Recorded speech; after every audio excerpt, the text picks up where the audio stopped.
Your favorite stores are using invisible psychological traps to manipulate you into spending money you didn't plan to spend.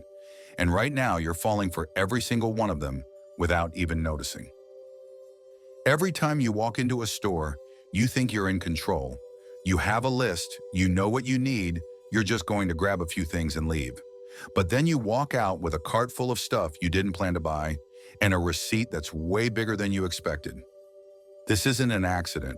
Stores spend millions of dollars researching how to manipulate your brain into spending more money. Today, I'm going to show you 3 specific tricks that stores use on you every single day. And once you see them, you'll never be able to unsee them. Here's the thing that most people don't realize about shopping. You're not just competing against prices or deciding if you really need something. You're up against an entire industry of psychologists, researchers, and marketing experts who have spent decades figuring out exactly how to hack your decision-making process. These aren't obvious tricks like putting candy at the checkout or playing slow music to make you walk slower. Those are amateur hour tactics that everyone already knows about. The real tricks are way more subtle and way more effective. They work on a psychological level that you're not even aware of. And the scary part is that these tricks work even when you know about them.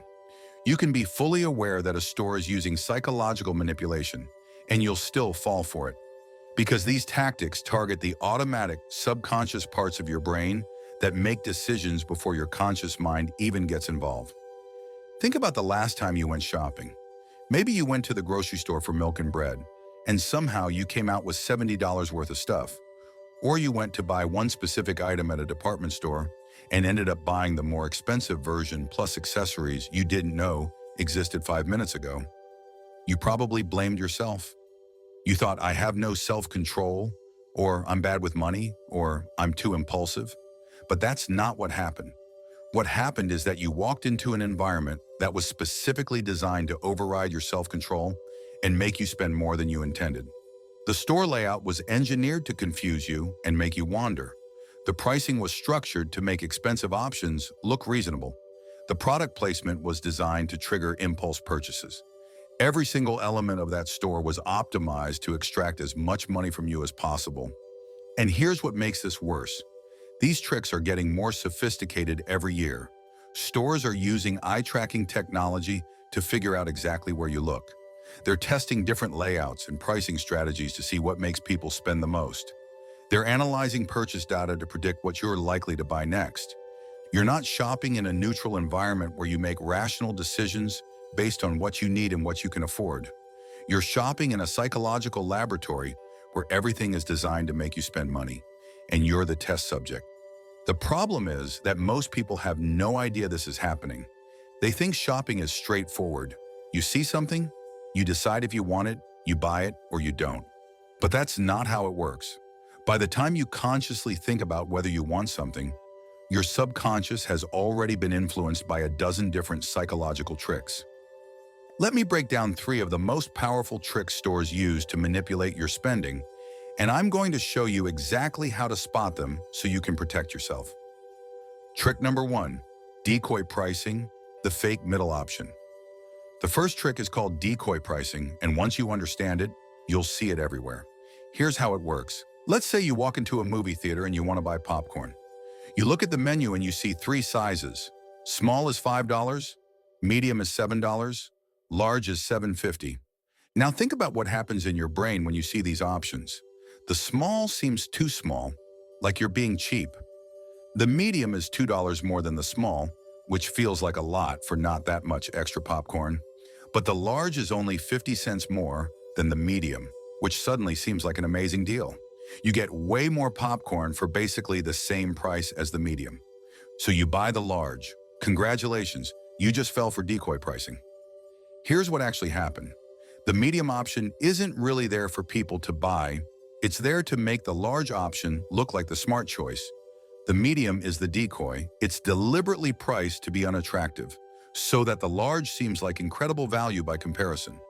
If the menu only had small and large, you'd be comparing $5 to $7.50, and that might feel like too big of a jump. But by adding a poorly priced medium option, they make the large look like a no-brainer. The store doesn't care if you buy the medium. In fact, they kind of hope you don't. They want you to buy the large because it has the highest profit margin. The medium exists purely to manipulate your perception of value. This trick works because of something called the compromise effect. When given three options, people tend to avoid the extremes and pick the middle option, or they pick the option that seems like the best value compared to the others. By strategically adding a bad middle option, stores can make the expensive option look like the middle ground or the smart choice. You see this everywhere once you start looking for it. Coffee shops do it with drink sizes. Streaming services do it with subscription tiers. Software companies do it with pricing plans. Airlines do it with seat upgrades. Let's look at another example. Say you're buying a laptop online. There are three versions of the model you want.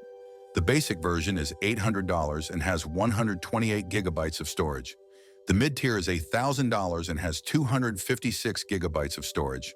The high-end version is $1,100 and has 512 gigabytes of storage. Your brain immediately does the math.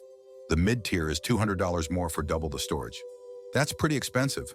But the high-end is only $100 more than the mid-tier, and you get double the storage again. That seems like way better value. So you buy the high-end version even though you probably would have been fine with the basic version. You just spent $300 more than you originally planned because the mid-tier option made the high-end look reasonable. The company that made this pricing structure knew exactly what they were doing. They could have priced it differently. They could have made the mid-tier $850 and the high-end $1,000. But they didn't because this pricing structure makes more people buy the most expensive option. Here's the really sneaky part. Even when the decoy option makes sense for some people, the majority will still avoid it because of how it's priced relative to the other options. The decoy doesn't need to be completely useless. It just needs to be worse value than the option the store wants you to buy. This trick works so well because it doesn't feel like manipulation. It feels like you're making a smart decision. You're comparing the options and choosing the one with the best value. You feel clever for noticing that the large is only a little more than the medium.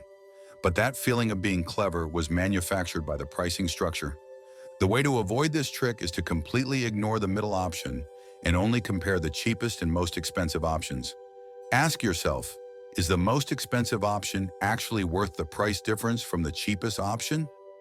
Not compared to the middle option, but compared to the cheapest one and compared to what you actually need. If you were planning to spend $5 on small popcorn, is the large really worth $7.50 to you? Not compared to $7 for the medium, but compared to your original plan. A lot of times the answer is no, and you end up spending more than you needed to. Trick number 2, the Gruen Transfer, getting you lost on purpose. The second trick is called the Gruen Transfer, and it's the reason you can never find anything in certain stores. It's named after Victor Gruen, an architect who designed shopping malls specifically to disorient people and make them forget why they came in the first place. Here's how it works. When you enter a store with a specific goal, let's say you need to buy light bulbs, you're in what's called a goal-oriented state. Your brain is focused on finding light bulbs, buying them, and leaving. You're not thinking about browsing or exploring. You're on a mission. Stores hate this. When you're goal-oriented, you're not spending enough time in the store to be influenced by all their other products. So they design the layout specifically to break you out of that goal-oriented state and put you into a browsing state. They do this by making it hard to find what you're looking for. The layout is confusing and non-intuitive. Related items are scattered in different sections. The store is bigger than it needs to be with winding aisles that don't follow a logical pattern. You have to walk through multiple departments to get to the one thing you actually need. This is all intentional. The goal is to make you walk around looking for your item, and while you're walking around, you start noticing other things. Maybe you see a display of something you didn't know you needed. Maybe you walk past a sales section and stop to look. Maybe you just get tired of searching and decide to browse a little since you're here anyway. That's the Gruen Transfer. You went from goal-oriented to browsing mode. You forgot about getting in and out quickly and started treating the store as a place to explore. And once you're in browsing mode, you're way more likely to make impulse purchases. IKEA is the master of this technique. Have you ever noticed that IKEA stores have one long winding path that takes you through the entire store?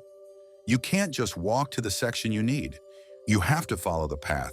which means walking past hundreds of room displays and products even if you only came for one specific item. By the time you get to the section you actually need, you've been in the store for 30 minutes. You're tired, your goal-oriented mindset is gone, and you've seen so many things that you start thinking, well, I could use one of those, or that's pretty cheap, might as well grab it. That's exactly what IKEA wants. The long wandering path breaks down your resistance to impulse purchases. You came for a bookshelf, you leave with a bookshelf, 3 sets of storage boxes, some picture frames, a plant pot, and a bag of frozen meatballs. Grocery stores do this too. Notice how milk, eggs, and bread, the most common items people need, are always at the back of the store or in opposite corners? That's not an accident. They want you to walk through the entire store to get your basics because you'll see dozens of other products on the way. The produce section is usually right when you enter because it looks fresh and colorful and makes you feel good about shopping there. But then the things you actually came for are scattered throughout the store in a layout that seems random but is actually carefully planned to maximize your walking distance and exposure to products. Some stores even change their layouts periodically. Just when you've figured out where everything is, they move stuff around. This forces you back into that disoriented state where you have to wander and search, which increases the chances of impulse purchases. The Gruen Transfer is also why stores don't have windows or clocks. They want you to lose track of time.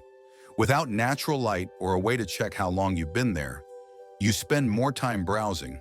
An hour feels like 20 minutes, and by the time you realize how long you've been shopping, you've already filled your cart.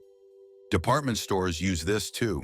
They'll put the escalators or stairs in weird locations, so you have to walk through multiple departments to get to the next floor. They make the path of least resistance go through the most profitable departments. The way to combat the Gruen Transfer is to have a very specific list and stick to it religiously. If you can't find something quickly, ask an employee instead of wandering. Set a time limit for yourself before you enter the store. And if you start feeling that shift from goal-oriented to browsing mode, that's your cue to actively resist and get back on track. Trick number 3, charm pricing, the magic of 9. The third trick is something called charm pricing, and it's the reason almost every price you see ends in 99 or 95. You probably already know that $9.99 is supposed to feel cheaper than $10, but you might not realize just how powerful this psychological trick really is. Here's what happens in your brain when you see a price ending in 99. Your brain reads numbers from left to right, and it puts the most weight on the first digit. So when you see $9.99, your brain focuses on the 9 and categorizes this price as $9, even though it's only 1 cent away from $10. This isn't a rational thought process. You consciously know that $9.99 and $10 are basically the same, but your subconscious doesn't care. It sees the 9 and files this under single-digit dollars instead of double-digit dollars. And that creates a feeling that the item is significantly cheaper than it actually is. Studies have shown that items priced at $9.99 sell way more than the exact same items priced at $10. We're not talking about a small difference.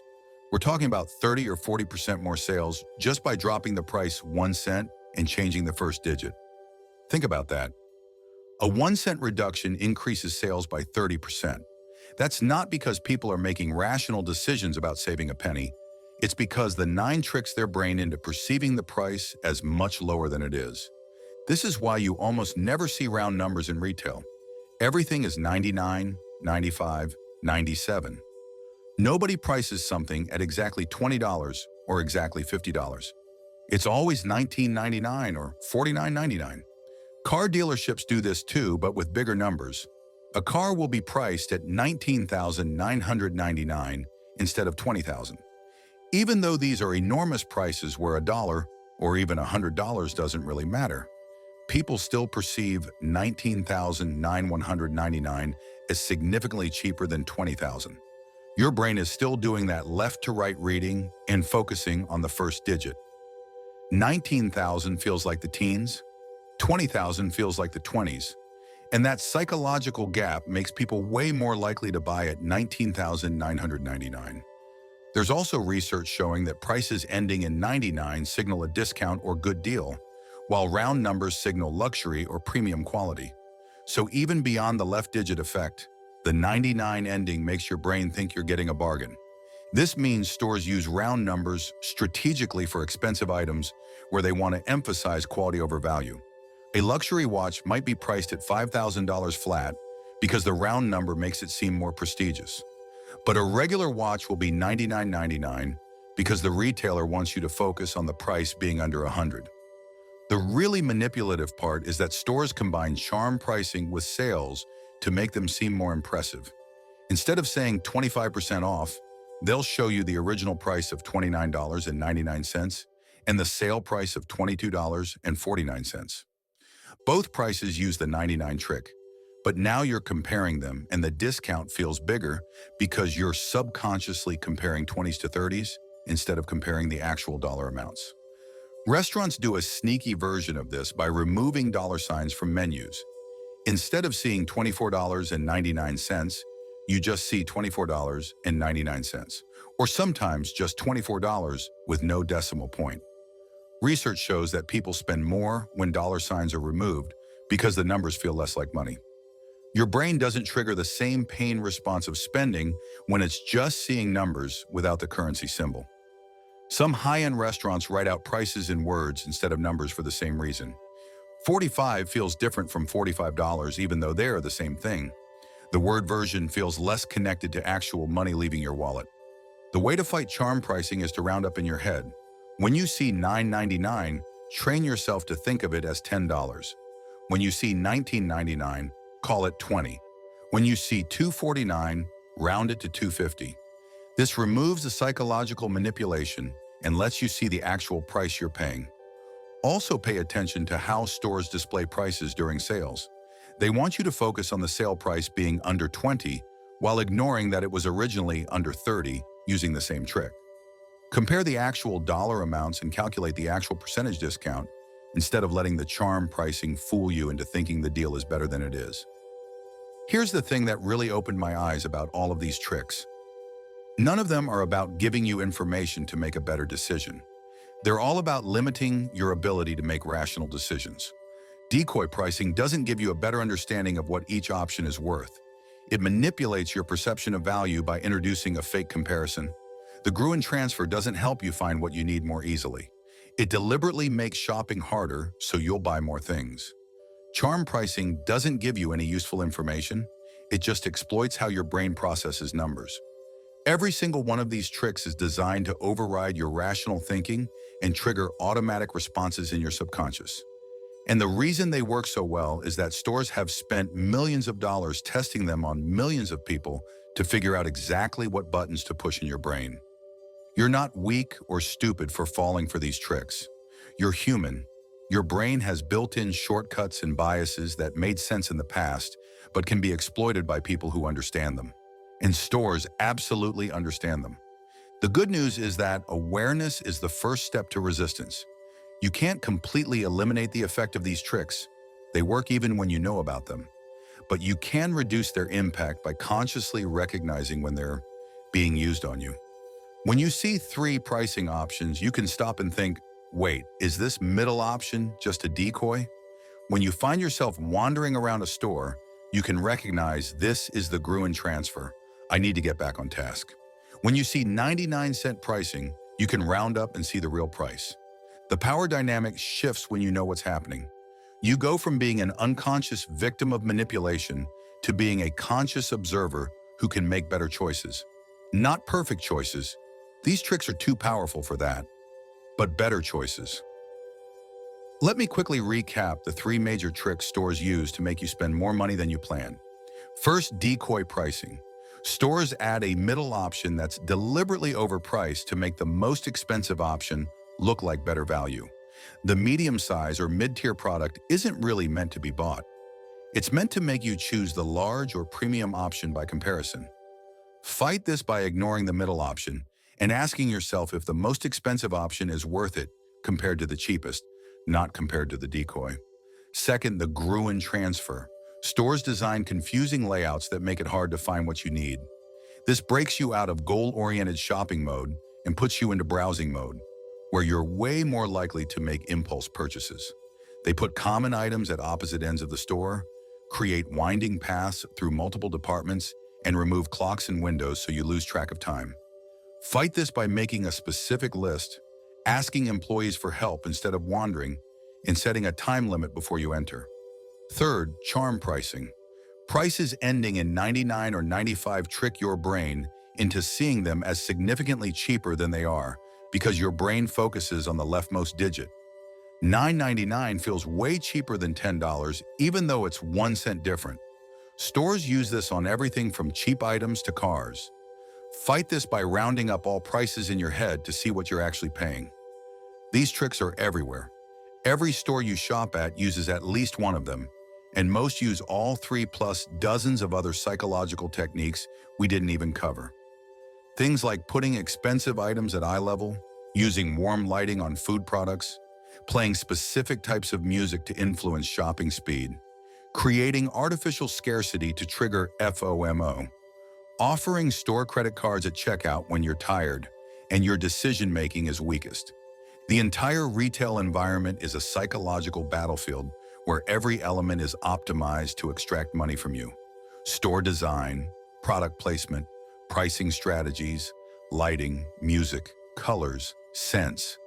All of it is carefully calibrated based on research into human psychology and behavior. Understanding this doesn't mean you'll never fall for these tricks again. Like I said, they work even when you know about them because they target subconscious processes. But understanding them means you can catch yourself more often, make more conscious decisions, and at least reduce how much extra money you spend. The next time you go shopping, pay attention. Look for the decoy and pricing menus. Notice when the store layout seems designed to confuse you.